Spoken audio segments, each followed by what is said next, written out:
Hello and welcome to our skincare specials. Today I'm joined by Dija Ayodele, who is the author of Black Skin and overall phenomenal skincare expert. Welcome, darling. How are you? I'm really good. Thank you for having me. I've been looking forward to this chat for a long time, so here we are. So should we start with hyperpigmentation? Because on me, it's something that presents during menopause. The melanocytes pop up and say hi. I get that lack of melanin on my legs predominantly. But when you are a woman of color, how does hyperpigmentation present and what are the solutions for it? Yeah, I mean, hyperpigmentation can present all your life, because one of the things about black skin and darker skin tones is that there's more active melanin cells which produce more melanin, so which is why you keep your color all year round. So hyperpigmentation can present in various forms all your life, whether it be from things like spots and breakouts and acne to even having things like eczema, so the sort of dry skin conditions that can also create hyperpigmentation. I tend to sort of advise people that any type of inflammation is going to create hyperpigmentation. So you can also have things like melasma, which tends to come on much later in life as well, very hormonally driven, and also sun induced. So you get the whole spectrum. And you also have to bear in mind, I always say that hyperpigmentation can be two things. It can be epidermal, which means it's sitting in the top layer of your skin, much easier to deal with. It can also be dermal, which means it's sitting in the second layer of your skin, slightly more challenging. And then the third thing is it can be both. So melasma, for example, can be both. It can sit in both layers of skin, which is why we call it, a chronic condition. It will always come back no matter how much. Yeah, because I think that can be environmentally caused and hormonally caused. Yes. And I think that also reflects the layer of the skin that it's in. Yes, very true, which is something that we always trying to manage expectations with, because you can, in the winter months, you can tackle melasma and it kind of lurks in the background, but the minute the sun comes out pops the melasma again. So it's something that, like I say, it's chronic. You're managing more than you're solving in a way. Yeah, and I think also what's important in this is I want to go on about treatments for a more mature skin, but I think we don't talk enough about using topicals like vitamin C and things for prevention of menopausal pigmentation, because all that stuff happening between those two dermal layers is festering. And if we're not doing things early on in our skincare, it's going to come up badly. So let's start with you've already got it. All right, you've already got it, midlife. And what are the solutions?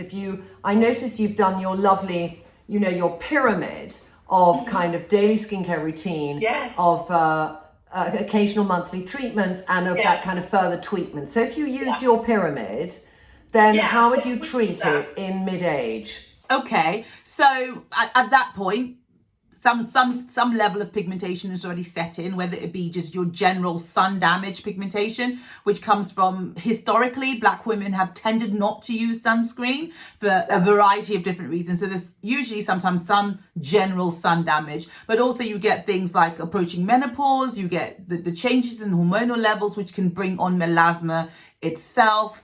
So how you would manage it at that point, you're again at this point you're looking at just literally management. So you're right, the topical products like your vitamin C antioxidant is always going to be great, but also pigment inhibitors, so things that help to actively quell melanin. You've done your sort of daily skincare routine, which I think we both know is key to whatever you then do up that funnel. But then if you're going to treatments in salon, because I always get the name wrong, Cosmelan, which is very good also on deeper skin tones. But do you like that as a treatment? Do you offer that?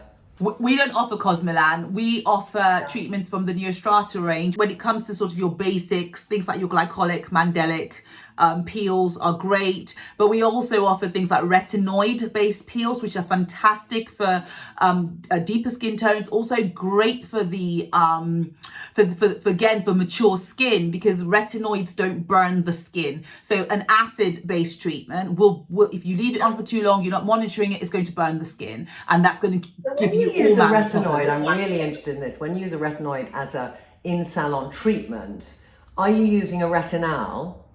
It depends. You can use both. So we have some treatments that are retinaldehyde based, which we use in clinic. And we also have retinol based treatments, which we use as well. So it completely depends. Sometimes we do layers of things like retinol and acids together in one treatment. So we can do lots and lots of different types of combinations depending on what the issue is and what we're tackling. Is it, well, like I said before, is it epidermal? Is it dermal pigmentation? Is it both? Is it just maintenance? So there's lots of stuff we can do. We can do vitamin C based treatments as well.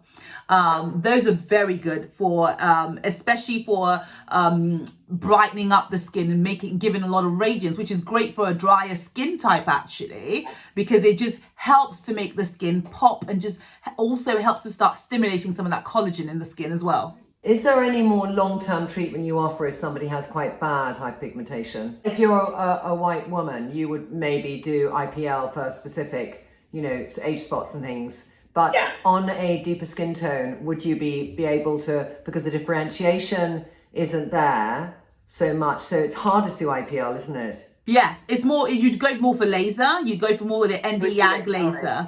Absolutely. So for example, we don't do laser at my spot. So we tend to refer on to people like Teresa or maybe even Debbie Thomas. We refer on to them and we do combined treatments where they're having laser and then they're having things like peels and general skin management with us. But definitely things like IPL, it's really maybe for your very lighter skin tones, or if you're doing one-off bits, maybe hair removal, but you wouldn't generally use it as a general day-to-day management for skin of color. I mean, I think there is no permanent never look back for any skin tone on pigmentation. There's reduction, we can get rid of it, but it probably does creep back. There's, as soon as you've got inflammation, I think another thing, I mean, we haven't discussed this at all, but it's my bugbear is, to what extent do we have responsibility as women, if we menstruate, to look at menopause and say we need to reduce our sugar levels because we need to reduce the impact of inflammation on the body? I think there's a lot to be said. I'm personally not a massive sugar fan, especially added sugar. I'm not a fan. However, I always advise, especially with clients, I am not a nutritionist, but I'll always say a balanced diet, low sugar, low salt, lots of water. You're not really going to go wrong with that kind of combination of things. Should we just talk about dry skin? Because when you're a woman of color, I feel that a white woman looking at a woman of color thinks, dry skin, like I told you before you on the camera, my good friend Cheryl, and she goes, my skin's so dry, and I look and I think your skin is just beautifully bouncy and we're exactly the same age, born on the same bloody day, and you look 20 years younger than me, but your knees, darling, I can see the dryness. But tell me about the difference in behavior on a dry skin in a woman of color and a dry skin in a white woman. Well, clinically, a lot of research shows that black skin is clinically drier than white skin because we hold... Really? Yes. But there's a lot of oil. I mean, I work with 40 women of color models for our site, and the oil level production just seems to keep going for longer with a lot of my models in their 40s and 50s. I think when I say clinically, we're looking at large data studies. So on the whole, a darker skin tone tends to be drier with a lower ceramide level, which means that the ability, if you think of ceramides as your umbrella, which is holding a lot of moisture and hydration in, well, if you have lower ceramides level, then your umbrella isn't that great. We're not really holding that much water in. So that is why sometimes I will see clients who will say, my skin feels so dry. And whilst on the surface it doesn't look like it, I know internally they mean it's dry. Likewise with the menopause and the loss of estrogen, one of the things you're going to lose when you lose estrogen, you're also going to lose a lot of natural hydration and hyaluronic acid, which naturally sits in your skin. So again, you get that what I call internal dryness. It's like you can't quench it. You just can't quench it. Yeah, it's not. It's beyond dehydration on a superficial level. Yeah, it's beyond let's up the water per day and let's have some hyaluronic acid. Absolutely, absolutely. So then what's your solution? So at that point, we're really looking at, topicals. We're looking at things like hyaluronic acid, but also polyhydroxy acids. Polyhydroxy acids will attract moisture from the environment as well, because... And if it's glutathione and There's gluconolactone and lactobionic. Those are both going to. Bionic, absolutely. So we're definitely looking at that for the for mature skin. Also, it's the one time I kind of break my rule about things like facial oils. If you need to put a little bit of facial oil just to help seal that in, then absolutely. What's your biggest sort of bugbear that maybe it's a misinformation or something around skincare and women of color and treating black skin? What are the things that you hear which you think, oh my God, can somebody change that record because it's so not true? Or you know what I mean? There must be stuff that you get so fed up hearing. I get fed up hearing things like black women shouldn't or can't have advanced treatments like chemical peels, that they can't have laser. I get those are the, I guess those are the things I do day in, day out. And I always say, if that's the case, then I've been doing it wrong, because I do this. Last year I did 400 in-clinic treatments last year.